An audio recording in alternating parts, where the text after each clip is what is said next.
Dr. Yoni Witten here.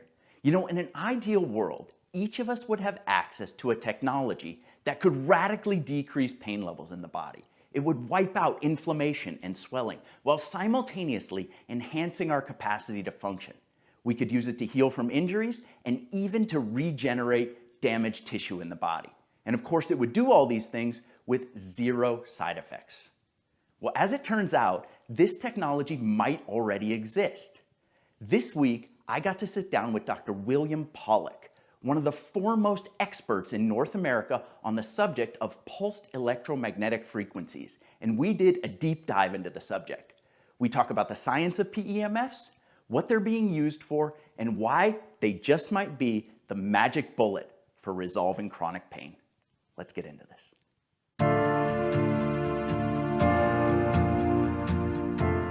Welcome, everybody. Thank you so much for being here. I have a really special treat for you guys. Dr. William Pawluk is joining us. He's a medical doctor and one of the experts in North America on pulsed electromagnetic frequencies. He's written books, he's made radio appearances, he's even been on the Dr. Oz show to talk about this amazing technology, and we're very lucky to have him here with us. Thank you so much for joining us, Dr. Pawluk. Thank you for Dr. Witt for inviting me, and I'm glad to be here and sharing some new stuff, probably for a lot of the people who are going to be watching and listening. Yes, sir. Well, it was new for me when I read your book. Now, I had heard about PEMFs or pulsed electromagnetic frequencies years ago, but if I'm being 100% honest, it kind of left a bad taste in my mouth because it came at me by way of a multi-level marketing program that is one specific company that is in the pulsed electromagnetic frequency arena. And so I kind of brushed it off, but after reading through your book, I couldn't wait to have you on the show. Well, thank you. So I wonder if you would just start out for those of us who were like me and didn't know a lot about it prior to reading your book, if you could just tell us what pulsed electromagnetic frequencies are.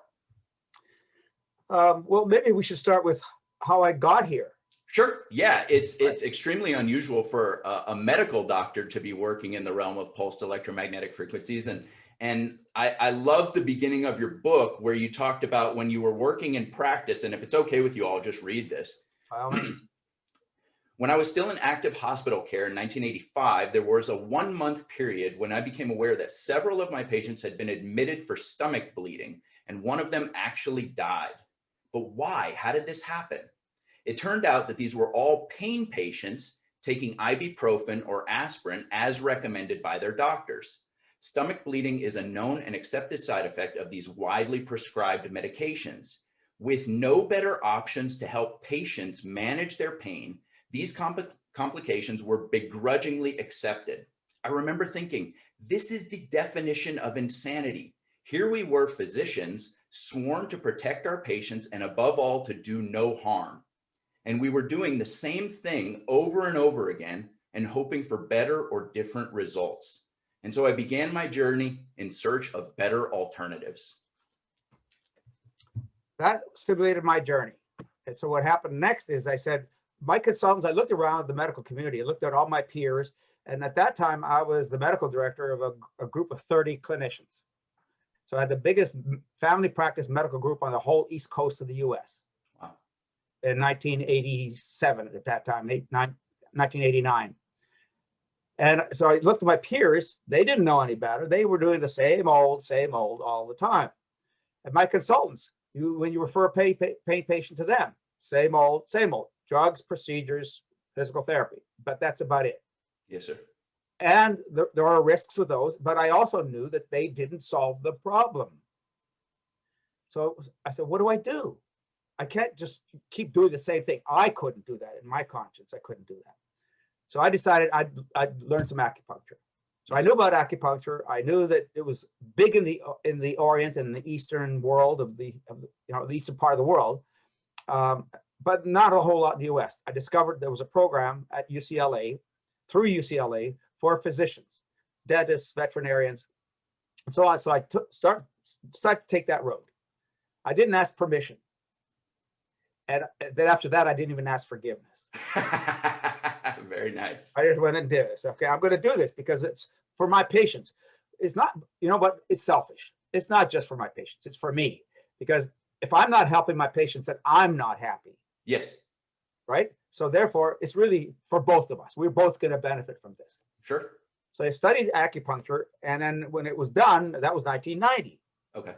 In 1990, acupuncture was like that, voodoo. So right? Did you face ridicule from your peers then with going down that road? I didn't talk about it. Okay. I didn't talk about it. And again, I learned not to, because they didn't understand it. There's no point arguing. There's no point discussing it until they approached me and said, "What are you doing?"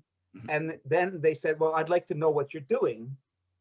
Right? Is that because you were getting results with patients? Huh? That's because you were getting results with patients. Yeah. Okay. So then they started scratching their heads and saying, "Well, what's this guy doing?" What's he doing? So then I'm willing to educate you. Yeah. But unfortunately, at that time, so few people knew about acupuncture that really was stay away from me with those needles, because who would voluntarily want to have needles put in their body, 20 needles put in their bodies, right? So I had to find a different way to do acupuncture without using needles. And of course, now we know that you could use moxibustion, you could use lasers, you could use friction, you could use palpation, you can use colors. There's all kinds of ways to stimulate an acupuncture point. Sure. And you could actually stimulate an acupuncture point with electricity. You can do electrical stimulation too. So, well, a whole bunch of other ways of doing acupuncture stimulation. And then I discovered that in the Orient, they were using magnets on acupuncture points. Well, that's pretty non-intrusive. Okay. That's pretty passive. I don't have to do a whole lot. I just put a magnet on a point and leave it there. So in North Korea and other parts of the Eastern world, Asia, primarily Western Asia or Eastern Asia, they would do it on acupuncture points on the ears, on the face, the head, the neck, on wrists, carpal tunnels, and so on. A whole new world opened up for me to see that magnetic therapy or acupuncture can be done using magnets, using magnetic therapy. As I started doing it more and more and more, I began to discover that magnets did a lot more than an acupuncture point needle, than a needle could. Interesting. You can still get the acupuncture effects, but now you got a different local effect from the magnet itself. And so what I discovered is that the magnets could not only stimulate the acupuncture points, but they actually did direct tissue healing. Wow. Which needles couldn't do. And how were you determining that was happening? Watch it. Okay. So like a skin wound. Put on an elbow for a tennis elbow, and within 15 minutes, half an hour, pain is a lot better. Okay. I had a spider bite. I didn't even know I had a spider bite on my leg. Big, quarter-sized, red, swollen area. Mm-hmm. And I looked down, there was a little puncture in the center of it, so I knew it was a spider bite. Sure. I put a big magnet on it right away, and I was reading a book on my patio, and I didn't pay attention to it. Looked down about 3 hours later, and it was gone. Wow. Gone. Wow. How long does it take a spider bite to go away? Weeks. Weeks. Exactly. Yeah. Gone. 3 hours. Wow. So I said, wait a minute. Yeah, there's something here. What's going on here? Yes. So the question is, yes, obviously, wow, there's something going on here. Yeah. Also, what's going on here? Sure. So then I started investigating the science. It turns out back then there was most of the research had been done in Eastern Europe and Germany and in the Orient. Sure. And it was all in foreign languages. Yeah, I read in your book that you had to use a translator in the beginning to exactly. Go through it all. And finally, eventually, I met a doctor from the Czech Republic who got his PhD, an MD PhD in magnetic field therapy, electromagnetic field therapy, or pulsed magnetic field therapy. And he had translated a lot of that science. So as a result, he gave me his manuscript and he said, let's publish this. So I redid his manuscript, put it into English. He wrote it in Czech English, translating it from Russian to Czech to English, right? So you lose something in translation, sure. They say. So we published the book, but it's very technical. It got some traction, but anyway, to me, the most important thing to me was that it's no longer guesswork. Yes. To me, there were other shoulders that I walked on. Yeah. So the research had already been done. It was just a lot of research had already done. Yeah. Never enough. but already a lot of research has been done on all the different applications and surgical applications and hematologic and dermatologic and kids and women and so on. So there's enough research now to say there's substance here. Absolutely.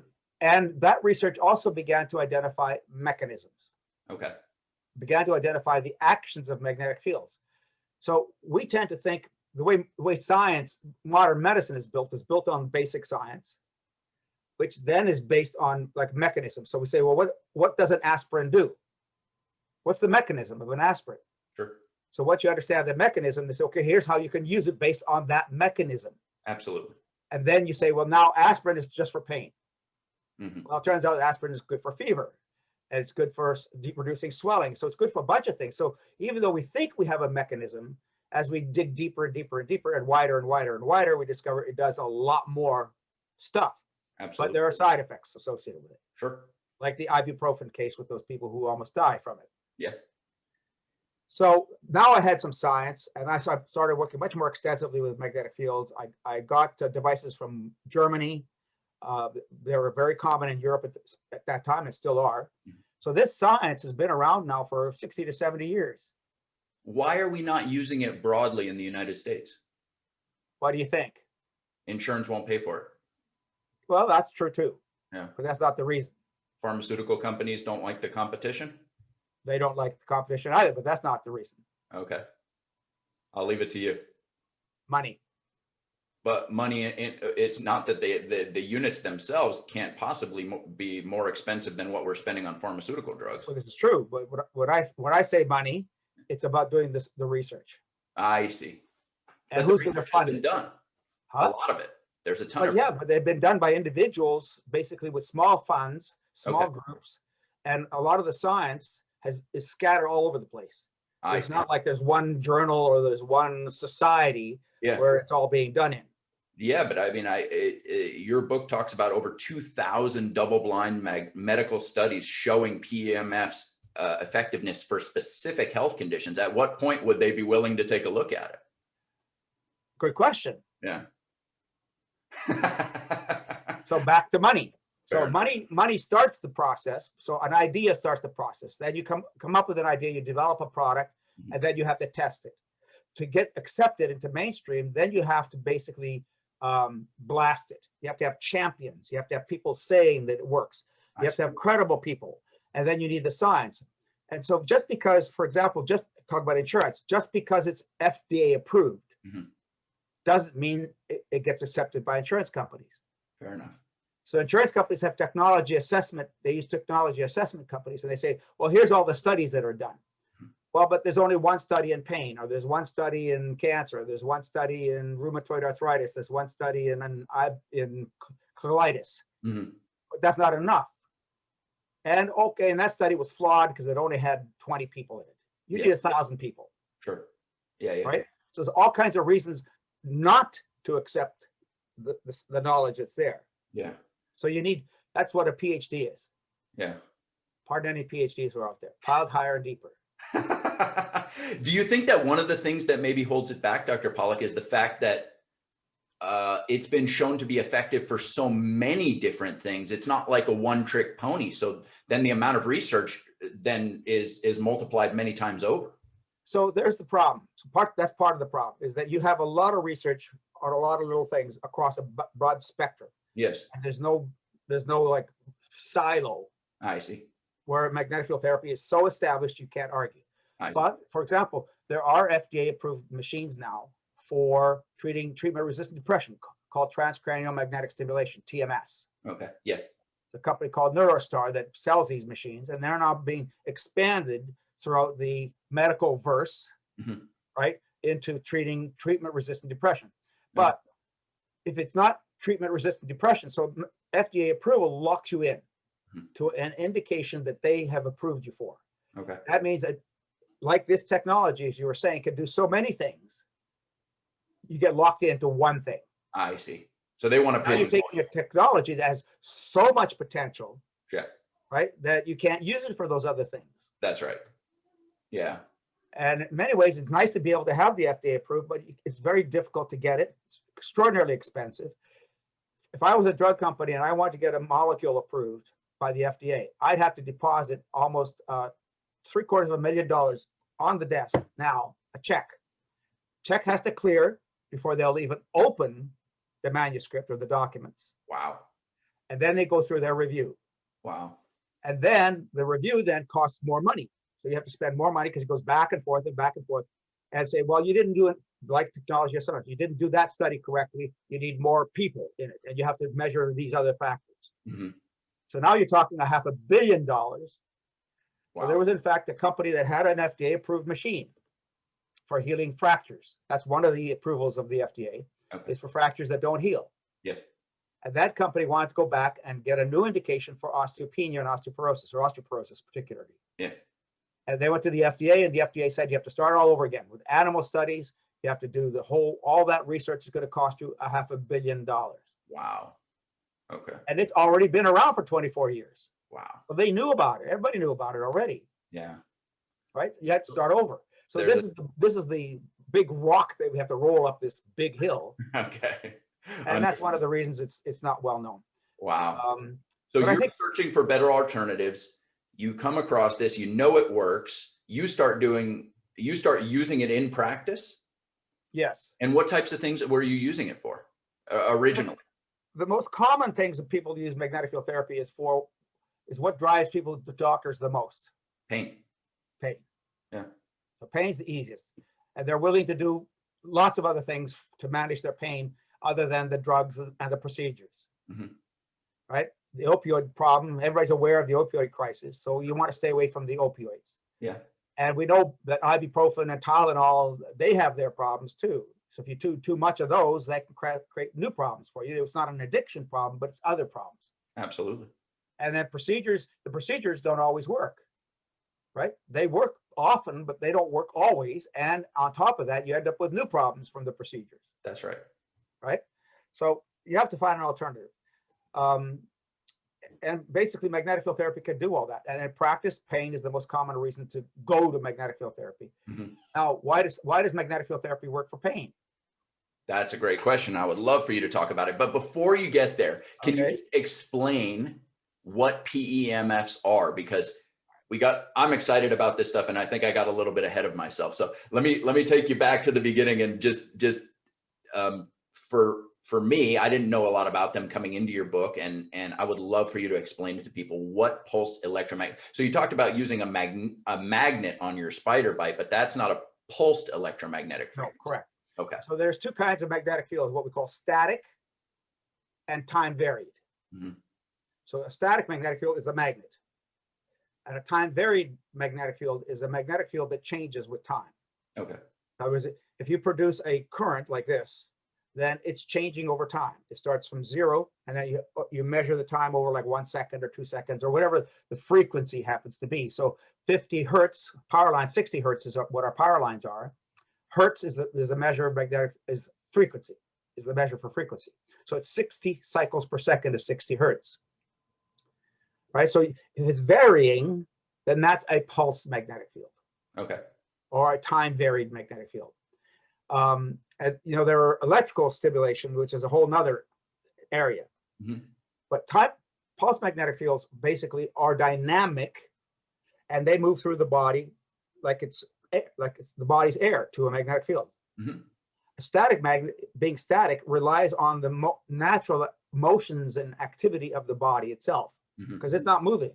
Okay. Okay. Now, if you have the natural motions of the body and you have a dynamic field, you can imagine there's a lot more going on. Sure. So you need a lot less energy. Typically, you need less treatment time, and you can build much stronger pieces of equipment to produce stronger effects faster. Okay.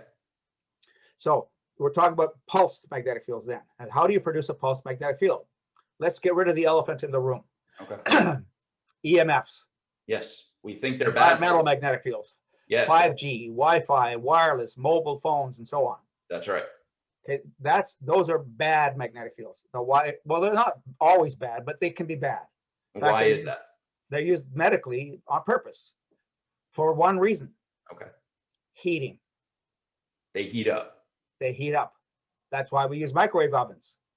And so the difference between a PEMF and an EMF is the PEMFs don't heat up because they're cycling off and on? Nope, because the frequencies are much longer. So Okay. they're called extremely low frequency Okay. PEMFs.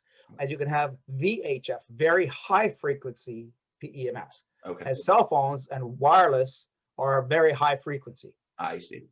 And because they're high frequency, they're absorbed by the body. Interesting. The frequencies are so short, they basically get used up very rapidly in the body itself. I see. And because they heat, when they're being absorbed, they can cause harm. So ELF, because the wavelengths are so much longer, they don't absorb. They pass completely through the body. Mm-hmm. The body is like a tree, like a wind flowing through the trees to a magnetic field. The tree doesn't stop the wind. That's right. Right? If the tree tries to stop the wind, it'll bowl the tree over. Yes. Right? But the wind goes right on through. The body cells are just like that. I've done studies where I can show people you have a body here, you have a magnetic field here, and you can measure the magnetic field on the other side of the body. So we know it's passing through. Remove the body, and there's no difference. Really? No. So the Zero difference. Wow. It's like the body wasn't even there. Amazing. That's one of the most amazing things about PEMFs, is they're not staying in the body. And they're very long wavelengths. Yeah. Magnetic fields are basically much longer, and so it goes all the way through. But these magnetic fields are not EMFs. EMFs are going out into the atmosphere. They're being sprayed out like that. And it's like a gun. You're just shooting a gun into the distance. Okay. Pulsed magnetic fields are made by a current flowing through a wire. So you have a magnetic device that's driving current into a wire, and you have a wire going out, and you have a wire coming back. Okay. Right? That's why if you touch a power cord that's shielded, you're not going to have a problem. But you're also not going to detect much of a magnetic field. But when you take that cord, instead of going like this, it starts to divide out into a circle. Now you're separating it. And the magnetic field going around that circle now radiates around the circle. So effectively, every time it pulses, it goes like this. Okay. It's a closed loop. It doesn't go out into space. I see. So as it closes, it goes into the body and back out, into the body, back out, into the body, back out. Interesting. Okay, at a certain repetition rate or pulse rate. Sure. And we do call that frequency, but it's not the same as a radio frequency signal or an FM radio signal or a radar signal, which just goes out into space. So that's one of the other beauties of magnetic field therapy, is it's a contained system. So it's very localized in how it works. Well, the study that you talked about where you demonstrated that it passed through and it was no different having the body there or not having the body there, that would have to account for, I mean, the amount of studies in your book is nearly 500, and almost all of them say no adverse effects. Right. So the safety record is absolutely incredible. It's amazingly incredible, but there are precautions and there are contraindications. So if you follow those, they're minimal. You know, for example, with MRI, that's very high intensity magnetic fields. Sure. That is very high frequency magnetic fields. So you know that they can affect metal, they can move metal. That's right. So there are certain precautions you have to use with MRI. But for most people, MRI is completely safe. Sure. Right? There's really very, very few people who can't do an MRI, except people have implanted metal. They could have problems. So now or electronics. We have a pacemaker. So once you know those rules, and we talk about that in the book, once you know those rules, it's amazingly safe. I mean, there are people who are getting blasted. Their brains are getting blasted. Remember those two devices that I mentioned that are approved by the FDA for treatment-resistant depression? Sure. They're putting an 8,000 Gauss magnetic field to the brain. Sure. There are people out there, usually the multi-level marketing people, who are saying high-intensity magnetic fields are not safe. Don't do it. Well, tell the FDA. That's right. So these devices have been cleared directly for transcranial. That for transcranial, you're stimulating the brain, even in children. Yeah. Even in pregnant women, they're getting brain stimulation, even though they're pregnant. Yeah. So amazing. You can't tell me they're not safe. That's a sales thing. Okay. It's not scientific reality. And I'll guarantee you, most of those people who sell those machines through a multi-level marketing company have never read my book. I believe you. So my audience is primarily pain centric, and we were going there a second ago. So you've explained that these are very long frequencies that are essentially cycling back and forth, and they're passing all the way through the body. Right. Now, how is that affecting pain? So key, magnetic field therapy typically does not cause problems. We just talked about safety. It reveals problems. Okay. How do you mean that? How does it do that? So the magnetic field passing through the body stimulates charge production. Okay. Stimulates the production of charge in the body. That's how electricity is made. Using magnets rotating around copper wire, and that copper wire produces a charge. And then you can channel that charge and transmit it down a power line. Well, our bodies are electrical. What? Right? Everything's electrical. Our bodies are like a battery, except it's an electrolyte soup. It's not just electrolytes like in a battery. It's a lot more complicated. So our bodies are 75% water, and in that water, we essentially have electrolyte soup. Every molecule has charges associated with it. Everything works in the body through charge, which is current. Sure. So if I go like this with my hand, I produce a current moving up my arm. How fast does that current move up my arm? Milliseconds. 30 meters per second. 30 meters a second. So our bodies are amazingly dynamic, and that's why if you don't use it, you lose it. Sure. We're designed to be in constant motion. We're constantly regenerating charge in our bodies continuously. Absolutely. Right? So magnetic fields are interacting with that charge, and that's called Faraday's law. Okay. Okay, so Faraday's law says that as you increase the intensity and you shorten the time that it takes for that intensity to reach its peak, you will produce the maximum amount of energy in the tissue. Okay. And then that tissue uses that energy. So what causes pain? Damaged tissue. Sure. Okay, we call that cell injury. So pain can be caused by burning yourself, by freezing yourself, by electrocuting yourself, by cutting yourself. You know, there's all kinds of ways. You can have toxins, you can have infections, all sorts of things cause cell injury. And the cell injury then fires off nerves, which produces the pain. Sure. So you can deal with the pain in basically 3 ways. One is you can treat it, the source, the cause of the pain. If you have a needle stuck in your hand, you're going to have pain. But what do? Pull the needle out. Pull the needle out. Right? Silly. Okay. But when you have the needle in your hand, it's caused damage to the tissues.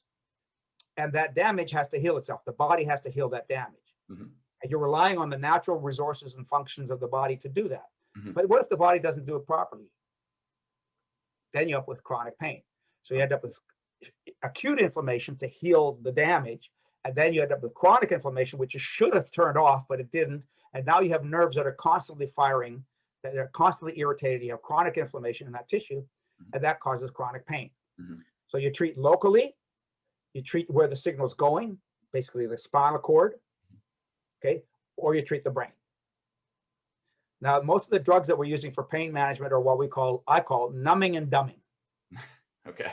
It numbs the pain or it dumbs the brain. Yes. Right? Well, it's a form of numbing the brain too, but basically it's making you dumber. So you use antidepressants, using drugs that basically cause your brain to just quiet itself down. That's called dumbing. I call it dumbing. Yeah. Right? Now, it doesn't solve the pain problem. No, I always refer to it as a person's driving along and their check engine light comes on and they put black tape over it. Exactly. I agree, totally. So now we have a technology that can do that, but it could also help to heal the cause. Yes. Now, it doesn't always heal the cause because, you know, again, if you still have a needle stuck in your hand, you can do magnetic therapy to decrease the pain sensation. But the goal is to try to resolve the inflammation or the problem that caused that pain in the first place. That was one of the things that I really loved about your book and why I wanted to chat with you, is because philosophically, your way of thinking about these things is directly in line with mine. It's address the cause And PEMFs seem to be able to, like you said, even if the needle was to stay in, it could decrease their symptoms. But like you're saying now, the ultimate goal is to get rid of the darn needle. Right. And then enhance the repair. Yeah. So PEMFs will take a fracture. So let's take a fracture. So how long does it take a fracture to heal? Geez, in best case scenario, 6 to 8 weeks. Heal? When you say heal, you mean an X-ray showing the fracture and an X-ray not showing the fracture? Very important point. Okay. All right. So you can make the arm functional. You can make the broken arm functional. Mm-hmm. They take the cast off in 12 weeks. Mm-hmm. Or you put the hardware into your body so that it can stabilize the fracture so you can get on about your life faster. Mm-hmm. But you take the cast off in 12 weeks, you can use your arm. But if you do an X-ray, it still shows the fracture. Mm-hmm. So how long would it take for that fracture site on the X-ray to not show up? I mean, it depends on a lot of factors: the age of the patient, the health of the patient, all these things. So, what patient are we talking about? All right, well, let's talk about the healthiest patient you can imagine. Okay. Who had a radial fracture. Okay. Just a straight fracture, clean break. Yeah. I 20 weeks. 2 years, 3 years, you'll still see the fracture site. The callus is long gone. The bone has reformed itself, and now it looks very normal to you. It feels normal when you touch it or palpate it, right? Yeah. But you do an X-ray, you can still see the sliver of the line. Huh.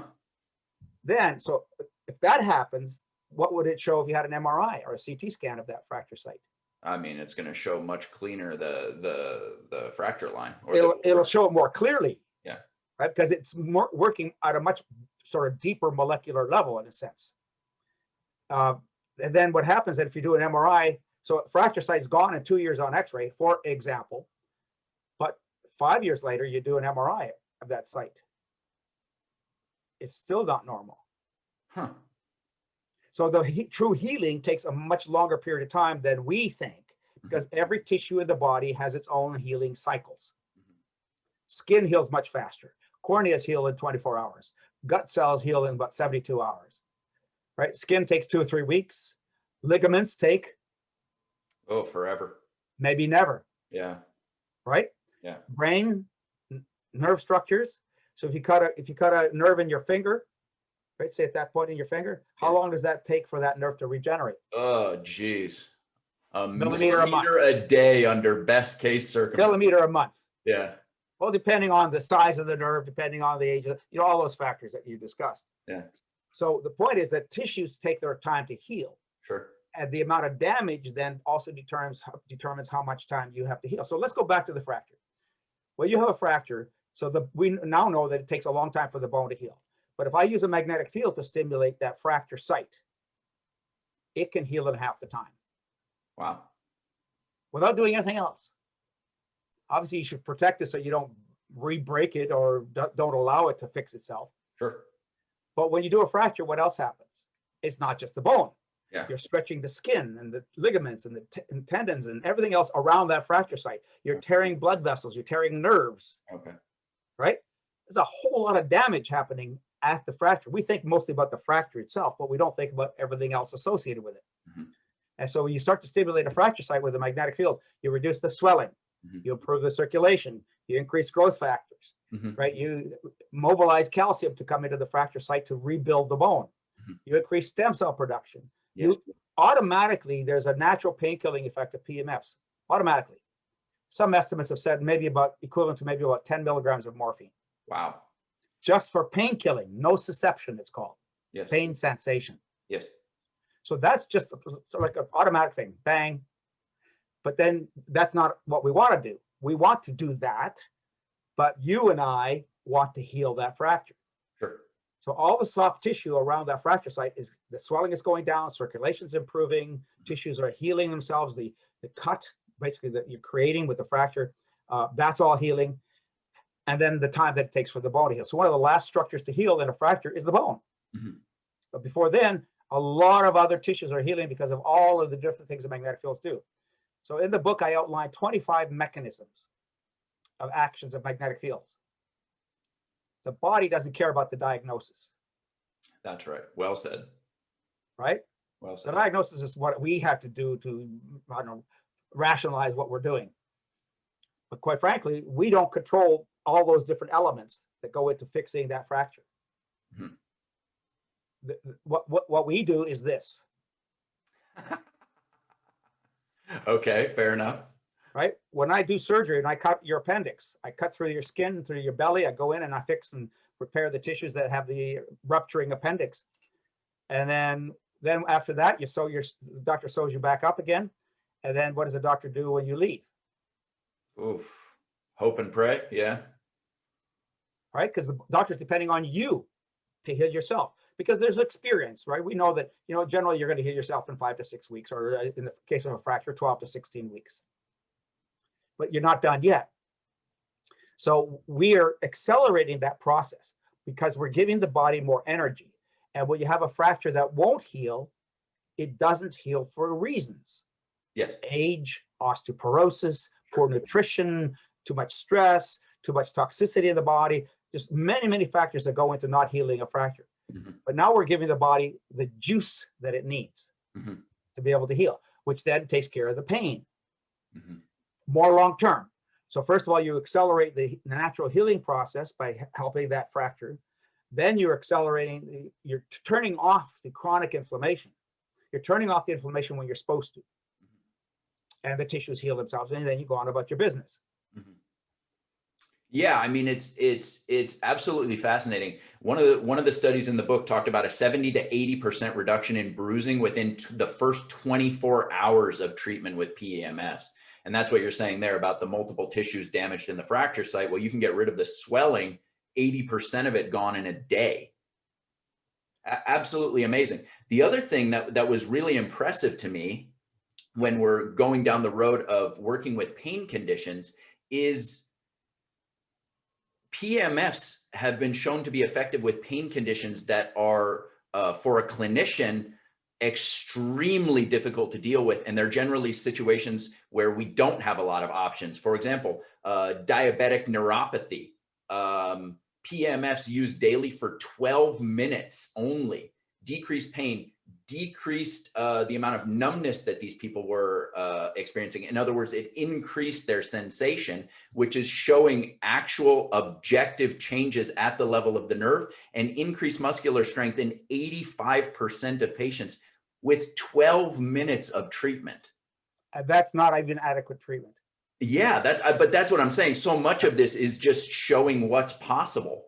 Very common type of pain, lumbar spine osteoarthritic pain. 90 to 95% of patients experienced relief with PEMF treatments. Fibromyalgia, a condition that leaves conventional medicine, frankly, scratching their head most of the time. And talking about numbing and dumbing.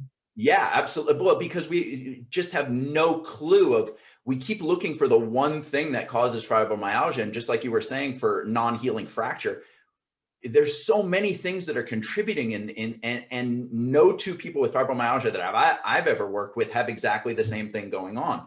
This study showed 8 weeks of treatment with PEMFs. They were only getting treated 1 time per week. And we had a 28% increase in pain threshold, meaning they had to get that much higher before they even experienced pain, and nearly a 40% reduction in perceived pain with 1 treatment a week for 8 weeks. These people had 8 treatments total, no adverse side effects. They had increased ability to perform their activities of daily living and better sleep.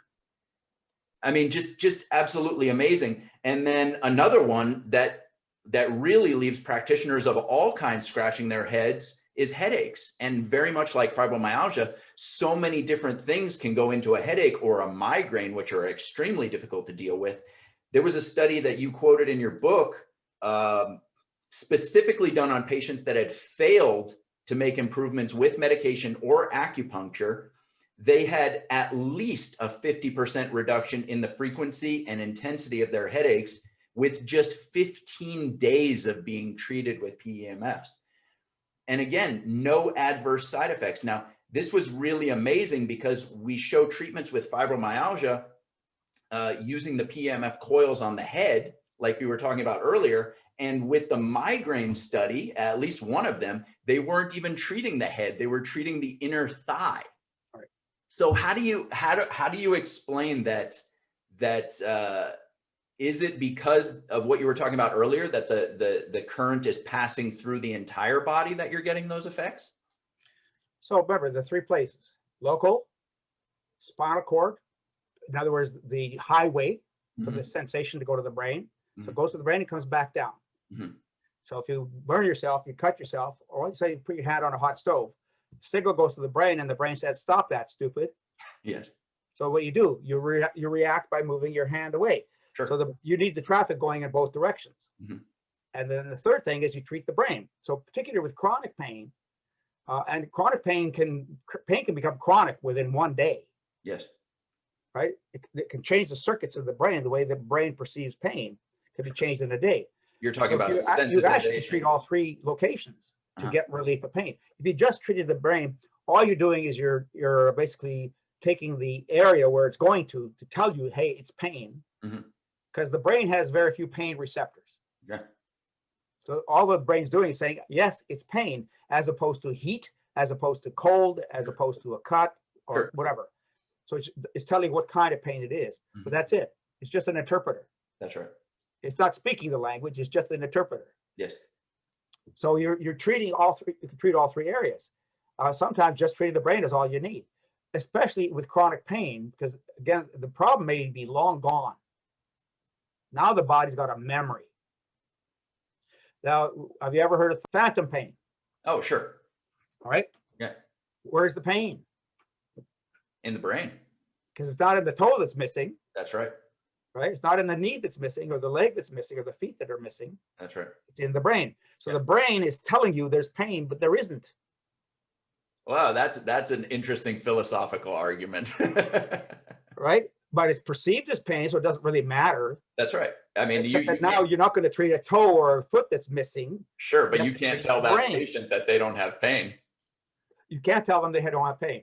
Okay. I just talked to a guy just the other day who had encephalitis. And he probably had a mini stroke with the infection that he had in his brain in the thalamic area, and now he's left with constant chronic pain. Wow.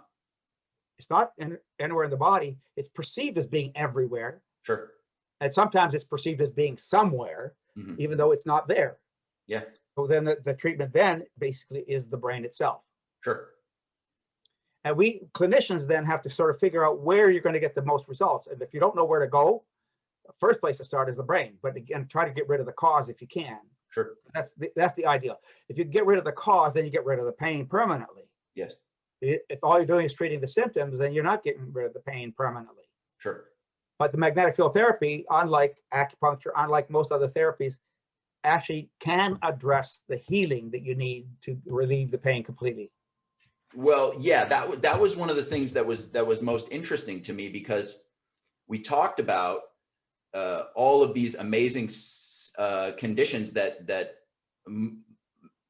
conventional medicine and complementary and alternative types of medicine really struggle with, whether that's diabetic neuropathy.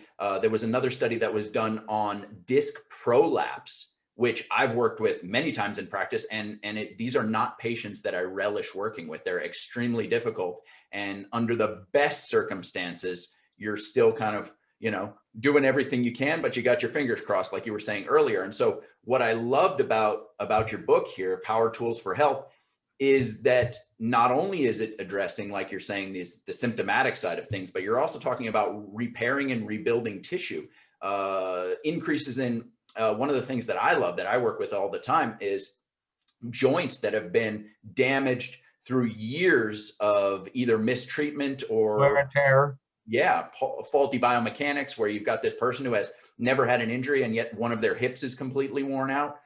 So we've got studies showing increases in hyaluronic acid, 46% increase in collagen synthesis, extracellular matrix, increases in joint lubrication, increase in cellular growth factors, huge increases, and massive increases in localized stem cell production. There was a study from 2014 that you quoted in your book on guinea pigs, which I found absolutely amazing, because even though they were using very long treatment times, which you would say, I mean, that's too much to ask, but it shows what's possible, because in these guinea pigs, they were showing that you actually can repair cartilage, which is, I mean, my goodness, if it's doing that, that's amazing. They showed the two groups that were treated with PEMFs in that guinea pig study had way less cartilage damage and degeneration,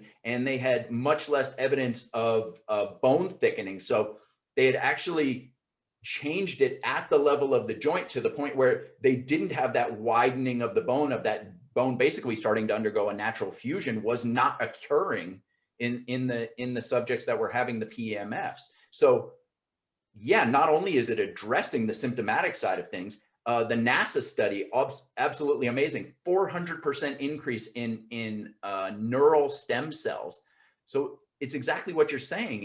It's really able to address the cause of a lot of these factors and repair and turn over new tissue. And the body does it. Yeah. The magnetic fields aren't doing it. Sure. All the magnetic fields are doing it because they're passing right through. They're saying, hi, nice to see you, bye. Yeah. They pass right through. It's because they're passing through, as they're passing through, it's like a truck passing down the street with a lot of noise, a fire truck. It catches your attention. Sure. And you make adjustments based on the sound and the stimulation that you're getting. So the magnetic fields are doing that in the body. They're gone, but the body continues. So it's like throwing a rock in a pond. Every treatment is like a rock in a pond. The waves go on for a long time afterwards, even though the rock is dropped to the bottom. So every magnetic field stimulus that produces all this shifting in the tissues in the body that it wasn't able to do on its own, or it didn't do adequately on its own. Now it can do it much better than it would have normally, which is why you can increase healing time, almost double, even in a normal body, even in a normal tissue, decrease the healing time by half. Well, so normal circumstances, our bodies are trying to heal themselves, but magnetic fields activate that, take it to another level. So you have additional training outside of your MD in homeopathy, and that was spoken exactly like somebody with a homeopathic background, which is the body knows what to do. My job as a practitioner is to support the body's inborn capacity to heal and regenerate itself. We can't outsmart the body. We're not smarter than the body. I've learned this a long time. After practicing medicine for 50 years, I have very little control over anything. Yeah. Right. So you give it the stimulus and the body will take care of itself. But knowing that people say, well, when am I going to feel better? When am I going to see results? Well, it depends. And my answer is your body will tell you. Yeah. Right. I'm an MD. I tell people regularly, I'm an MD, not a GOD. And even GOD doesn't give you everything you want. Sure. Right. So I can see certain things. I can give you some guesses about what's likely to happen for you, given your circumstances. So if you're 75 and decrepit and diabetic for 30 years, then I know that this is going to take a lot longer. If you're 25, I have a picture in the book, a 3-year-old child cut off the end of her thumb in a door jam. We didn't do anything else. We reattached it. That's all we did, reattached it. The surgeons wanted to clean it up and put a graft on it. Whoa. That's what surgeons typically do. And leave it cut off. Or leave it cut off. Wow. Just cover up the wound, basically. Yeah. So she would have lived the rest of her life with a deformed thumb. Wow. So all we did, father called me before they could do anything surgically with it. Fortunately, we got involved right away. Yeah. You can see the suture marks on the reattachment and the color, black and then pink. 12 weeks later, she's regrowing her nail. Wow. She regrew her thumb. Amazing. So all she did, well, first of all, she was 3 years old. Sure. All right. Stem cells galore. Yeah. Healing capacity galore. So I could predict in her case that she's more likely to have a benefit than I could an 80-year-old who cut off the end of his thumb. Absolutely. So we can guesstimate. But I can't tell you when you're going to get there, because all these different components, like the fracture, all those different components have to be just right and healed in the right order. And the body decides the order. I don't decide the order. Sure. The magnetic therapy doesn't decide the order. It's just a stimulus to get the body moving and doing what it should have been doing anyway. Yeah, absolutely. And so when you arrived at this, and you're in a position now where you're working with patients directly applying this technology, and you have a course where you teach clinicians how to use it more effectively in their practices, correct? Right. And so how much private practice are you doing at this point with PEMFs? I'm not. I retired from I did holistic medicine for about 15 years. Okay. After I finished doing conventional family medicine, I converted to holistic medicine. Okay. Did that for 15 years. And just this past September, I retired from practice. But I do consultations at drpawluk.com. Okay. So people with complicated problems are looking for solutions, and they're willing to explore the use of PEMFs, then they can contact us and get a half-hour consultation. There's no charge for that. Nice. But if you only want to spend 25 cents, don't bother. Right? If you're not going to get the right equipment for your problem, don't bother. And the worst decision people make about PEMF therapy is I'm only going to spend $100. Well, let's get into that then, Dr. Pawluk. So you're advising people on how to use PEMFs to treat themselves, which is one of the best things about this, is a person can get it, and because of its extraordinary record for working with many different health problems, and because of its amazing safety track record, this is something that's very safe for a person to purchase, learn how to use, and then use it on themselves without working with a practitioner day in and day out to do it. Is that correct? Yeah, and there's certainly many paths that can be taken. One path is to go to somebody with a PEMF system in their practice. Sure. And get started. So if you have a problem that's likely to be acute or is likely to be significantly solved in a short course of treatment in a practice. Mm-hmm. Now, I don't know that people want to spend $150 a half hour for the rest of their life. Sure. At some point, you have to say, I think this is helping, but it looks like I'm going to need it for the long term. Mm-hmm.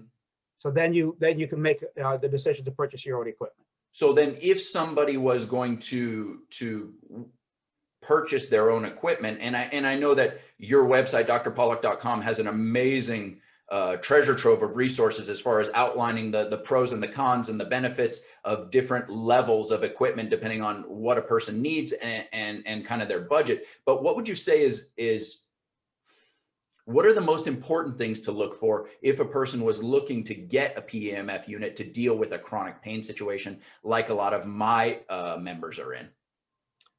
I guess one of the most important things for people to do is get the book. Yes. Power Tools for Health, you guys. Dr. Pawluk. You can get it on Amazon.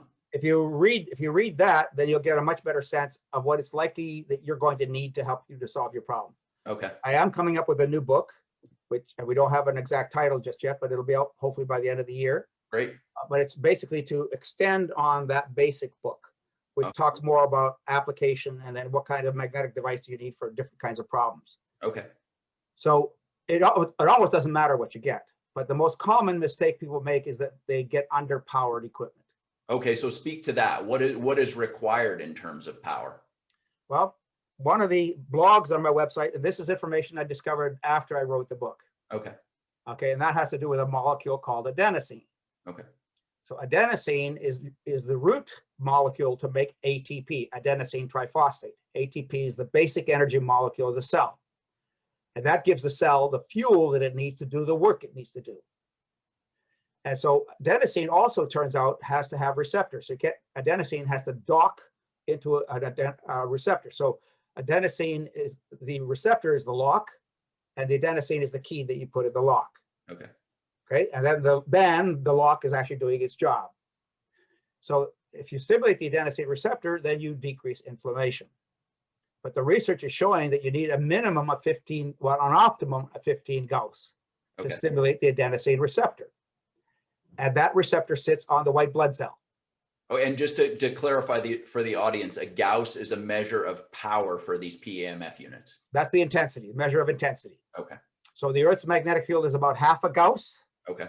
Most whole body magnetic systems that are sold like the way you were describing yourself are around 1 Gauss or less. Okay. So if you need 15 Gauss optimally to stimulate the adenosine receptor, then obviously 1 Gauss isn't going to do it. That's right. So if you're treating an elbow or a carpal tunnel, which is very superficial, your 15 Gauss might be good enough. Mhm. But the deeper you have to go into the body, and that blog has a table that tells you what the intensity needs to be to deliver 15 Gauss at distance, various distances, whether it's 1 inch or 2 inches or 5 or 6 or 9 or etc. Okay, so people can go to drpawluk.com and look under the blog setting and type in adenosine to find this. Or on the search box, adenosine. Okay, perfect. And then you'll get a sense of the kind of equipment you need based on the intensity that you're going to need for that problem. Based on the distance, the depth of the tissue that you're trying to get to. You try to treat, correct. So if you try to treat through the whole skull from side to side, let's say that's 6 inches. Okay. You got a concussion or you have chronic headaches, then you're going to need to treat across the skull. You're going to need about 4,000 Gauss.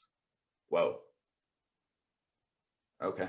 All right. So buying a 1 Gauss machine, and you could spend $6,000 for a 1 Gauss machine. Yeah. Or you can spend $6,000 for a 2,000 Gauss or 4,000 Gauss machine. So yeah, so you really got to know your equipment before you invest in this. So let's go with a scenario, just a very common scenario. Say somebody who's working with back pain because it's such a common condition. What type of equipment would they need? And one of the things that I'm getting at is because of the unit that I got, which I'm loving, and actually I have a family member using it right now in preparation for a surgery that she's having. But based on the research that's in your book, by the way, thank you so much for that. So we'll deal with a back pain patient. I love my unit because it's portable. So a lot of times you're looking to apply the treatment, say, a standard treatment protocol would be, say, an hour a day for a back pain patient. If it's portable, it means you can go for a walk while you're wearing this thing because it's the size of a garage door opener, and you can clip it to your hip or put it in your pocket and you barely know that it's there, and you can be getting your treatment while you're walking. And that's fantastic. Whereas some of these large machines, I mean, it takes up a big section of a table, and maybe it's harder to sit there for an hour and get that type of treatment. And for a big machine like that, most of the time you don't, because bigger is better, faster. Okay. Okay, smaller, less intense may still do a good job for you, depending on the depth of the problem. Sure.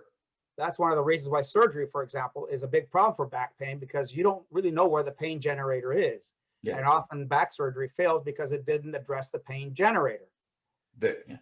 Right. So if you're moving from the back of this, from the skin in the back to the disc, through the entire volume of the disc, not to the other side of the spine, then you're talking 3 to 4 inches, depending on the size of the body. Sure. So if it's 3 to 4 inches, then you're going to need a higher intensity magnetic field. So if you have a 200 Gauss magnetic field, which is the one you have, that 200 Gauss is going to only deliver 15 Gauss at maybe about a half an inch or an inch into the body. So it's not going to go that deep. But because it has a natural pain killing effect, and it's still getting some benefit deeper, not much, but some, then you may still get some benefit by using it for an hour, 2 hours. I have some people with back pain with that system who treat all night long. Yeah. They just strap it on. They find a belt, put it under the belt.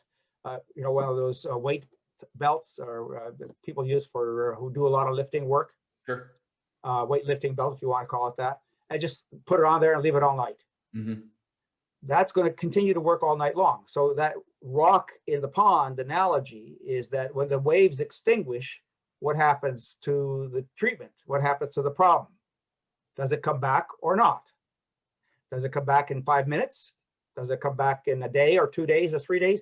That's going to tell you how long your treatment time is going to be. And if you find that you did 3 hours of treatment and the pain went away all day, then 3 hours may be a good time to be repeating it the next day.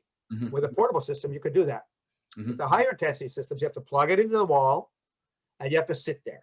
So then the time that you have available to sit there is not going to be great.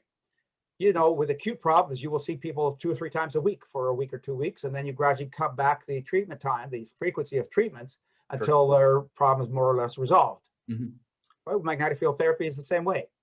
One of the units that was really interesting to me is almost like a bed that a person lays on, and it has multiple coils, so you're treating the entire body simultaneously. And I believe it was a very high power unit. There are some higher powered units. So again, you have to decide whether you want local or whole body. Yeah. And some of the whole body systems do have local applicators. Most of them do, in fact. But the key then becomes the intensity. So for example, there's one system that I use that I recommend frequently, does whole body and local. The whole body is 175 Gauss. Well, I'm sorry, the one I'm thinking about is 70 Gauss. Okay. And the whole body, the smaller applicator with that particular system, the smaller applicator is 200 Gauss. Okay. So it's not that strong. Okay. And for that system, you're paying $3,500. Okay. All right, but it does whole body at 70 Gauss and local at 200. The next level up goes to 150 Gauss, and the smaller applicator is 1,000 Gauss. Okay. So as you can imagine, with intensities, the way we're discussing it, that next system up is going to get you much better benefits faster. Just because it's so much more powerful. Because it's so much more powerful. Sure. And then the next level up above that would be another system that doesn't give you the same programs, but now you're talking 4,000 Gauss. Wow. And you have a whole body pad that's about 700 Gauss. Okay. So, and the price on that one is about equivalent to the second one that I mentioned. Oh, wow. So right now there are some bargains in terms of the intensities that you can get with magnetic field therapy. And I always recommend whole body. Okay. Everybody needs help. Okay. Nobody can't use help, even 30-year-olds. Okay. So, and you have on drpawluk.com, you have a store, because a lot of this equipment is produced outside of the United States. And we don't make it. I don't make any of the equipment that we have. Sure. Other people are making it. We find out about it. I've tested and tried all this equipment myself before we put it in our store, because people constantly ask me how to use it. Sure. If I don't know how to use it, then why put it on my store? Absolutely. You can go to Sears maybe and find something at Sears if it's still around. Well, there's so much junk out there. That's one of the things that I love about your site is you're acting like a filter and really making sure what comes through is of the highest quality. We want to make sure, because I don't want to hear back from you. Sure. Right? I want you to get your equipment. I'm going to tell you how to use it. And then, really cross my fingers that you are satisfied and it's doing the job that it needs to be doing for you. If you're not satisfied and it's not doing the job, then I failed, or you failed, or both of us failed. Yes. Right? You've got the wrong equipment. You're not using it enough times. If you think you can get away with 8 minutes a day to heal your body, you got another think coming. Well, I want to give a push for your website again. That's drpawluk.com, and Pawluk is spelled Pawluk, drpawluk.com. You guys should definitely check out Dr. Pawluk's book, Power Tools for Health. I want to thank you so much, Dr. Pawluk, for coming on here. And we have a special offer for the people that are watching this podcast. We are offering 20% off on the Flex Pulse. That's the unit that I have. That's 200 Gauss unit that's portable, that you can attach to your body. It has very long battery life. I've used it extensively myself. And for the next 30 days, we have 20% off for you guys. Just enter code DRW, that's Dr. W, at checkout for 20% off. And thank you so much, Dr. Pawluk, for coming on the podcast and for educating us. And I just want to plant the seed that I suspect we're going to get a lot of interest in this video when it goes live. And I wonder if you'd be willing to come on and if I take a bunch of questions from my audience and just do a Q&A from those. Absolutely. I love Q&As. That'd be awesome. One of my roles as a doctor is obviously to teach people what they need to do to take care of themselves. So yeah, Q&As are lovely. They're great. That's awesome. Well, this one, I was selfish because I had so many things from your book that I wanted to talk about, but I suspect my audience will have a bunch of questions for you. So thank you again for coming on, and schedule something hopefully in short order for the future. Thank you very much. Enjoy the rest of your day. Have a great one. Be safe and be pain-free. Yes, sir. You too. Thank you so much for watching. As you can tell, Dr. Pawluk is a wealth of information, and I really hope that you enjoyed this interview. Now, I've got a couple of special announcements. First, Dr. Pawluk has graciously agreed to do a follow-up to this video in Q&A format. So if you've got specific questions about PEMFs or how they could be used for a situation that you're dealing with, drop a comment in the section down below, and Dr. Pawluk is going to be answering those in a video that will go live 1 week from now. Second, Dr. Pawluk is making a very generous offer for the members of this community. You can get the Flex Pulse, the same PEMF unit that I have, that has been an absolute game changer for myself and my family, for 20% off. This offer is going to last for 1 month. I've got a family member that's been using this for the past few weeks in preparation for a surgery, and it's been phenomenal. She's eliminated pain, eliminated swelling, and she's been way more functional and able to move around during the day because of using this just a few hours a day. It's small, it's portable, super convenient, but an absolute powerhouse. I can't recommend this unit highly enough, especially with 20% off. Now that deal is only gonna last for 30 days. So be sure to use the link down below to check that out. Subscribe to the channel, and we'll see you guys next week.